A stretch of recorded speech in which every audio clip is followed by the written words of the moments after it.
தேவன் நமக்கு எவ்வளவு கொடுத்திருக்கார். பிதா, குமாரன், பரிசுத்த ஆவியாகி திரியேக தேவன் நமக்கு எவ்வளவு கொடுத்திருக்காருல்ல. கிரியேஷன், படைப்புகளை கொடுத்திருக்காரு. பாடி பார்ட்ஸ் நமக்கு கொடுத்திருக்காரு. சரீர அவயங்கள், ஜீவன் கொடுத்திருக்காரு.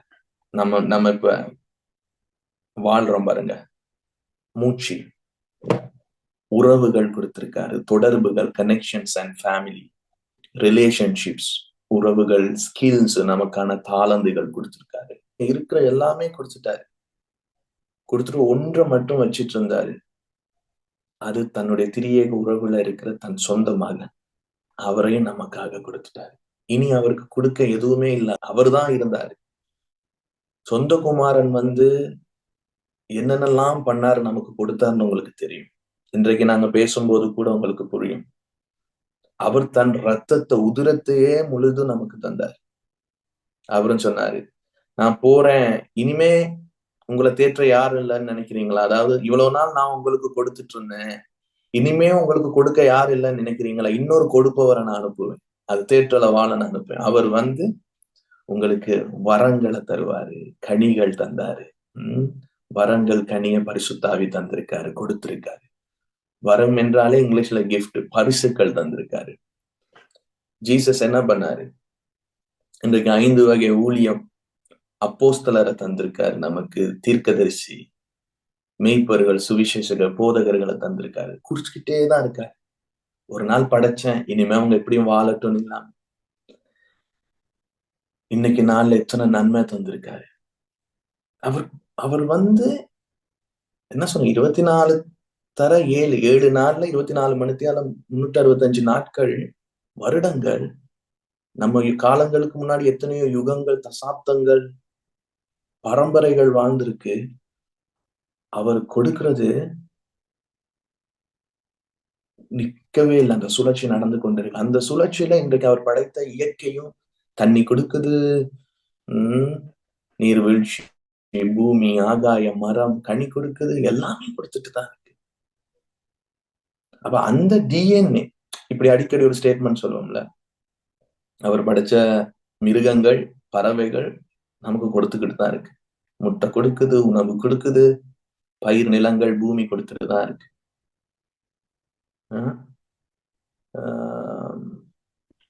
பசு எல்லாம் பால் கொடுக்குது. இயற்கை நமக்கு என்னென்னலாம் கொடுக்குது, மரங்கள், நீர்வீழ்ச்சிகள், கடல், எல்லாமே பாக்குறீங்க, எல்லாமே கொடுத்துட்டு இருக்கு. ஆனா இது எதுவுமே அவர் அவரை பார்த்து பேசல. அது எல்லாமே மண்ணை பார்த்து பேசின விஷயம். கேலக்சிய பார்த்து பேசினாரு, ஆகாய பிரிவை பார்த்து, நட்சத்திரம், சூரியன் எல்லாம் ஒளி கொடுக்கட்டும். புரியுதா? இதெல்லாமே கொடுத்துட்டு இருக்கு. ஆனா எதுவுமே அவர் சாயல்ல பார்த்து பேசணும். ஆனா ஒன்னே ஒண்ணு மட்டும் அவர் சாயல்ல பார்த்து பேசினார். அதுதான், நமது சாயலாகவும் நமது ரூபத்தின்படி மனுஷனை சிருஷ்டிப்போமாக. அதாவது என்னை உங்களையும் சிருஷ்டித்து, நம்ம தானுங்க அந்த டிஎன்ஏ. அது எல்லாமே அவரை பார்த்து, அவர் சாயல படைக்காதது எல்லாமே கொடுக்குது. ஆனா அவர் சாயல படைச்ச நம்ம இருக்கோம்ல, ஏண்டா இந்த தொல்லை, எதுக்குதான் இது கொடுன்னு என்ற இடத்துல கொடுப்பதை பார்க்கலாம். மனித குலம் எப்படி ஆயிடுச்சுன்னா பிடுங்குற இடத்துக்கு ஆனா அதுல இன்றைக்கு நீங்களும் நானும் தேவ புத்திரனா, அவருடைய இருதய கலாச்சாரம், அவருடைய மனதை கொண்டவர்களாக, கிறிஸ்துவின் சிந்தை கொண்டவர்களாக, அவருடைய மரபை கொண்டவராக நாங்க இன்னைக்கு கொடுக்க பழகிக்கிட்டு இருக்கோம். ஆனா என்னையே நீங்க எடுத்தாவும் நீங்க நினைக்கிறீங்க, உங்களுக்கு தெரியும், எங்களை விட அண்ணன் கொடுக்குறாரு, பசங்கிட்ட சொல்லுவேன், முடிஞ்ச என்ன மாதிரி போட்டி போட்டு கொடுன்னு சொல்லுவேன். நான் அதிகமா நான் கொடுக்குறேன்னா இருந்தாலும் நீங்க சொல்லலாம், பாஸ்டர் நீங்க கொடுக்குறீங்க, அண்ணன் நீங்க கொடுக்குறீங்கன்னு சொன்னாலும் நான் என்ன பத்தி சொல்றேன்னா, இயேசுனுடைய வளர்ச்சிக்கு நிகரான விதத்துல, அவர் கொடுத்த விதத்துல 100 வீதத்துல இன்னும் நான் ஒரு பாயிண்ட கூட டச் பண்ணி இருந்திருக்க மாட்டேன். ஒரு வீதத்தை கூட டச் பண்ணி இருந்திருக்க மாட்டேன். புரியுதா? உண்மையா ஒரு நபர் கொடுக்கிற நபரா இருக்கிறார் என்பதை இன்னொரு இடத்துல செக் பண்ணலாம். என்ன பார்க்கலாம்? தரம் பார்க்கலாம். அது எந்த இடம்னா, இந்த கொடுப்பது எல்லாமே இருதயம் சம்மந்தப்பட்டது தானே. அந்த இருதயம் சம்பந்தப்பட்டனால அப்படி கொடுக்கிற நபருக்கு இதயத்துல இருக்கு. நான் சொன்னேன்ல, நோக்கம் இருக்கணும். சன்ஷிப்ல இருந்து கொடுக்கறது பத்தி நான் போன இதுல பேசினேன். குமாரத்துவம் அப்படி கொடுக்கிற இதயம் இருந்தா சமாதானம் பண்ணுகிறவர்கள் தேவனுடைய புத்திரர்கள் எனப்படுவான்னு நான் பேசினேன். யார் புத்திரர்கள் மட்டும் எப்படி சமாதானம் பண்ணணும் முதல் கிளாஸ்ல நான் பேசியிருக்கேன். அவங்களால எப்படி கூடுது? ஏன்னா அந்த டிஎன்ஏ அந்த மரபு. உண்மைக்குமே சமாதானம் பண்ணுகிறவர்கள் தேவ புத்திரர்னா அவங்க சமாதானத்தை உண்டாக்கும்படிக்கு மன்னிக்கிறாங்கல்ல, மன்னிப்பை கொடுக்குறாங்கல்ல, நிச்சயமா அவங்க மத்த விஷயத்தையும் சரியா கொடுக்கறவங்களா தான் இருப்பாங்க. அகாப்பி அன்புல இருந்து கொடுக்கிற இருதயம் அவங்க மன்னிக்கிறதுல கஷ்டப்பட மாட்டாங்க. நாம மன்னிக்கப்பட்டவங்களா உணரணும்னு சொல்லிட்டு அவர் தன்னையே கொடுத்து நம்மள மன்னிப்பு என்ன பண்ணாரு? மன்னிச்சேன்னு மன்னிப்பு கொடுத்தாரு. ஆனா நம்ம கஷ்டப்படுறோம் என்னது? மன்னிப்பை கொடுக்கறதுக்கு. மன்னிப்பை கொடுக்கும்போது நீங்க அவருடைய குமாரனுடைய மரபை கொண்டவங்க என்று ஒரு நிச்சயத்தை நீங்க வெளிப்படுத்துவீங்க. இருதயத்தை ஃப்ரீயா வச்சுக்கொள்ளணுங்க. மன்னிப்பு கொடுக்கிறது என்பது ஒரு தூய்மையான இருதயம். மன்னிப்பு கொடுக்கிறது என்பது நம்ம தேவனை ஆராதிக்கிறதின் வெளிப்பாடு. நான் தான் சொன்னேனே, கொடுப்பது என்பது என்னது? தூய்மையான இருதயத்தின் வெளிப்பாடு, தேவனை ஆராதிப்பதின் வெளிப்பாடு, சரீரமாகிய சபைக்கு செய்யும் நம் பணிவிடை ஊழியம்னு சொன்னேன். அது நீங்க பணத்தை மட்டுமே நினைச்சிட்டு இருக்கீங்களா? பொருளை மட்டுமே நினைச்சிட்டு இருக்கீங்களா? மன்னிப்பும் நம்ம கொடுக்கிற மன்னிப்பும் அது கொடுப்பதுதான்.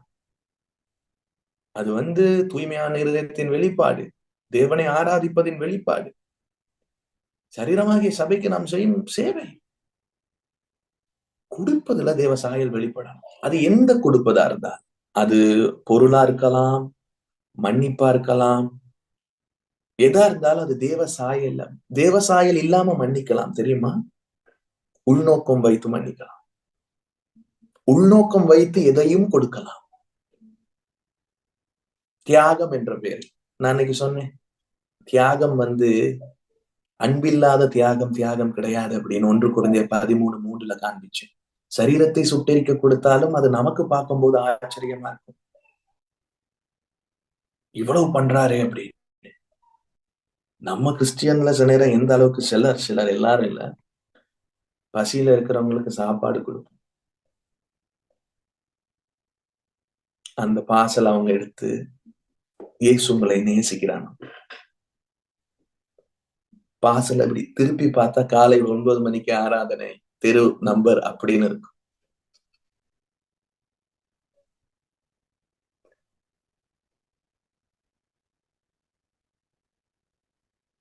தேவ சாயல் இருக்குதோ இல்லையோ, நம்ம சாயலை வச்சு கொடுத்துருவோம்.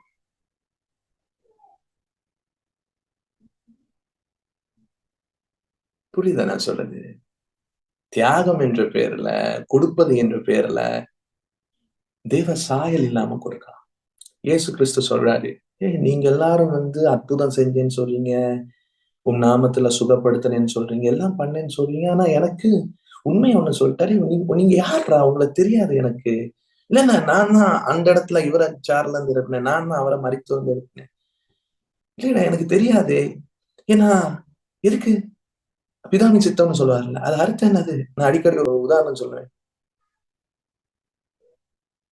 திருமணமான 2 பேர் இருக்காங்கன்னா, இப்ப குழந்தை பிறந்து வருது. குழந்தை பிறந்து வரும்போது அப்பா ரெடியா இருப்பாரு. நான் இதுக்கு முன்னாடி சொல்லியிருக்கேன், திரும்ப ஞாபகப்படுத்துறேன். அப்ப ரெடியா இருப்பாரு. பார்த்தா அவங்களும் ஸ்ரீலங்கா, இவர் இந்தியா, ஆசிய கண்டம்னு எப்பவுமே தமிழ் மக்கள்னு வச்சாலும் பார்த்தா குழந்தை ஆப்பிரிக்கா தேசத்துல இருக்கிற ஒரு குழந்தை, அழகான குழந்தை தான். ஆனா முடியெல்லாம் சூழ் முடியா இருக்கு. உங்க அப்பா பார்த்தோன்னு என்ன பண்ணுவாரு? கொஞ்சம் நேரம் கன்ஃபியூஸ் ஆயிடும். இது உங்க ஏன் பிள்ளையா? ஆமா. இப்ப அங்க உங்க வைஃப் இங்க தானே பிறக்க வந்திருக்காங்க, இங்க ஹாஸ்பிட்டல் தானே வந்தாங்க, இது பண்ணாங்க, நீங்க அதுக்கு தானே. ஆமா. ஆனா இந்த குழந்தை என் குழந்தைன்னு தெரியுதா? எனக்கு என் பிள்ளைன்னு எனக்கு தெரியுது. இந்த பிள்ளையை நான் அறியேன் அப்படின்னு சொல்லிடுவாரு. ஏன் அறியேன்? அந்த பிள்ளைல என் சாயல் இல்லையே. அப்ப என் சாயல் இல்லாட்டி அது பிள்ளைதான், ஆனா அது என் பிள்ளை இல்லை. அதே மாதிரி கொடுக்கிறது, அற்புத அடையாளங்கள் எல்லாமே உங்க நாமத்துக்கு தான் பண்ண அப்படின்னு அவர் பார்த்துட்டு, உங்களை அறியண்டா, இல்ல என் சாயல் இல்ல. குமாரனின் சாயல்ல கொடுக்கணும். குமாரனுடைய சாயல் என்ன பண்ணணும்? எல்லாம் இருக்கணும். அற்புத அடையாளங்கள். இப்ப அற்புத அடையாளங்கள் என்பது என்னதுன்னு நீங்க நினைக்கிறீங்க? நான் சொல்லிக் கொடுத்தேன்ல அன்றைக்கு கிளாஸ்ல, அதுவும் கிவிங் தானே. ஆவியானவருடைய வரம் என்பது பரிசுன்னு சொன்னேன். அது நமக்கானது இல்ல, பிறருக்கான பரிசு. அதுவும் கிவிங் தான். அப்ப தேவ சாயல்ல இருந்து நாம் என்ன பண்ணணும்? கொடுக்கணும். இப்ப நான் உங்களுக்கு ஒரு காரியம் சொல்லணும். இப்ப கொடுங்க கொடுங்கன்னு சொல்ற விஷயங்கள் எல்லாம் என்னவா இருக்கும்? தானியமா இருக்கலாம். இப்ப தானியம், பழம், எண்ணெய், திராட்சை பழம், ஆடு, மாடு இதுகளை தானே பழைய ஏற்பாட்டுல பலி செலுத்தின பாக்குறீங்க. மாவு எல்லாம் தானியம் இதை அரைச்சா மாவு வருது. இப்ப இது எல்லாமே நீங்க மிருகம், என்னது, பறவையா இருக்கலாம், குருவியா இருக்கலாம், எதை நீங்க பலி செலுத்தினாலும் இதுல எல்லாம் ஆதாரம் என்னன்னு நீங்க நினைக்கிறீங்க? நான் உங்களுக்கு சொல்லி கொடுத்தேன் பிசினஸ் மீட்டிங்ல, கிட்டத்துல கூட நிஷாந்தனுக்கு சொல்லி கொடுத்தேன். மண். இந்த பூமியில எல்லாரும் என்ன பிசினஸ் பண்றாங்கன்னு சொல்லி கொடுத்தேன். மண்மூட பிசினஸ். மண்ணு மூட்டை. நாங்க எந்த பிசினஸ் எடுத்தாலும் அதுல ஆதாரம் கடைசியா பார்த்தோம்னா மண்ணா தான் வரும். அது உடுப்பு பிசினஸ் எடுக்கலாம், அல்லது மரக்கறி பிசினஸ், இல்ல கோழி பிசினஸ், எந்த பிசினஸ் எடுத்தாலும் அதுல கடைசியா அது ஆரம்பிக்கிற இடம் மண்ணா தான் இருக்கு. அது இப்ப ஸ்டார்ட் வந்து ஆண்டவர் எல்லாத்தையும் பூமியில தானே படைச்சார், மண்ல இருந்து தானே உருவாக்கினார் எல்லாத்தையும். அவர் என்ன சொல்றாருன்னா, தேவன் இத படைக்கும் போது, பறவைகளை, இந்த மிருகங்கள் எல்லாம் படைக்கும் போது, தானியங்கள்லாம் படைக்கும் போது எதை பார்த்து பேசினார்? அந்த பிசினஸ் மீட்டிங்ல இருந்தீங்கன்னா உங்களுக்கு புரிஞ்சிருக்கும். மண்ணை பார்த்து பேசினார். அப்ப மண்ணுதான் அதுல ஆதாரம். அப்ப அவர் சொன்ன, அப்ப அவர் மைண்ட்ல இருந்து கோல்டு பிசினஸ், டைமண்ட் பிசினஸ். அவர் சொன்னா நான் ஸ்டேஷனரி பிசினஸ். நான் கிட்ட நீங்க ஸ்டேஷனரினா என்ன, அது என்ன பிசினஸ், அது எதுக்குன்னா அவர் சொன்னா, ஆமா, புத்தகத்துல இருந்து, பென்சில்ல இருந்து எல்லாமே இங்க இருந்து தான் வருது. அதுல ஆதாரம் மண்ணு. நான் கேட்டேன், அது சீப்பெல்லாம் நம்ம எடை போடக்கூடாது. ஸ்லிப்பர் விற்கிறேன் நானும், ட்ரெஸ் விற்கிறேன் நானும், துணியில எல்லாம் ஆதாரம் இங்கதான் வருது. அப்படியே பண்ணீங்கன்னா மண். இப்ப டயமண்ட், கோல்டு எல்லாம் மண்ணு. இந்த உலகத்துல எந்த பிசினஸ் நீங்க எடுத்தாலும், இப்ப என் கையில இருக்க ஐபோன், நீங்க உட்கார்ந்து இருக்கிற சேரு, நீங்க போட்டிருக்க கோல்டு, இது இத்தனை கேரட் கோல்டு அப்படின்னா, இந்த ஜோயோட இந்த டாய்ட ஸ்பூனு, இந்த பனானா மண். உங்க வீட்டுல இருக்கிற கட்டிடம் ஃபுல்லா மண், கூரை மண், எல்லா ஆதாரம். உட்கார்ந்து இருக்க சேர் மண், நீங்க இருக்க வாட்ச் மண், BMW கார் இல்லாட்டி ஆல்டோ கார் எல்லாம் என்னது? அடிச்சிருக்க ஹெட்செட் மண். எல்லாத்தோட ஆதாரம் என்னது? மண். இப்ப எல்லாருமே என்னதான் பண்றாங்க? மண்ணு வியாபாரம் தான் பண்றாங்க. அந்த மண்ணு வியாபாரத்துல அது என்ன வச்சுட்டாங்க? இருக்கிற இடத்த பொறுத்தது. அது ஏர்போர்ட்டுக்கு வெளியே இருந்தா ஒரு ரேட்டு, ஏர்போர்ட்டுக்குள்ள இருந்தா ரேட்டு, பறக்கும் போது வித்தா அது ஒரு ரேட் அப்படின்னு சொல்லி பிசினஸ் இல்ல சொன்னா, இருக்கிற இடத்த பொறுத்து, பிராண்ட பொறுத்து தான் அது இப்படி ஆகுது. அது குடிக்கிற தேயிலையா இருக்கலாம், எதா இருந்தாலும் எல்லாமே என்னதான், பூசுற முகத்துக்கு பூசுற ஃபேர் அண்ட் லவ்லில இருந்து ஃபேர் அண்ட் ஹேண்ட்ஸம் வரைக்கும்.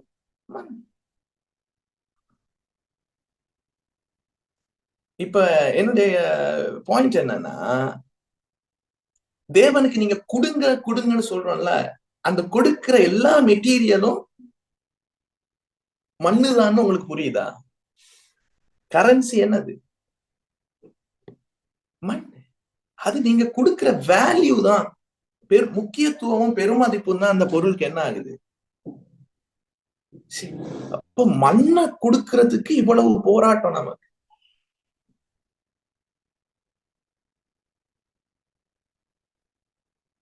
கொடுங்க, கையில இருந்து இதை கொடுங்கன்னா, இல்ல இது எங்க புருஷன் கத்தார்ல இருந்து வாங்கிட்டு வந்தது.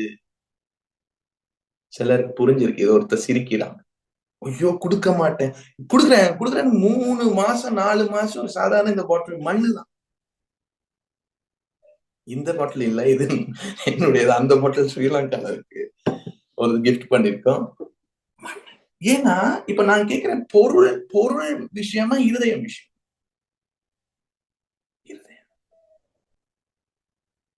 அதனாலதான் கடல் மேல ஆண்டவர் நடப்பாரா இல்லையா? அதுல சந்தேகம் இல்லையே, நடப்பார். அப்புறம் எதுக்கு கடல் மேலேயே நின்றுட்டு பிரசங்கம் பண்ண வேண்டியதுதானே? இதை அடிக்கடி நம்ம மென்ஷன் பண்ணிப்போம் நம்ம ஜேர்னில இந்த வார்த்தை. கடல் மேல நின்றுட்டு பிரசங்கம் பண்ண வேண்டிய, அப்புறம் எதுக்கு பேதுரு படகை கொடு அப்படின்னு கேட்கிறாரு? கடல் மேல நடக்கிறவருக்கு படகு எதுக்கு? ஏன்னா நம்ம இருதயம் வீழ்ச்சியிட முறைக்கு போனனால, ஜீவன்ல ஆபரேட் பண்ண வேண்டிய நாம வீழ்ச்சிக்குள்ள போனனால நம்மோட அடையாளம் எதா மாறிட்டு, இந்த விஷயங்கள அடையாளமா மாறி இருக்கனால, நம்ம இருதயம் கடினப்பட்டனால,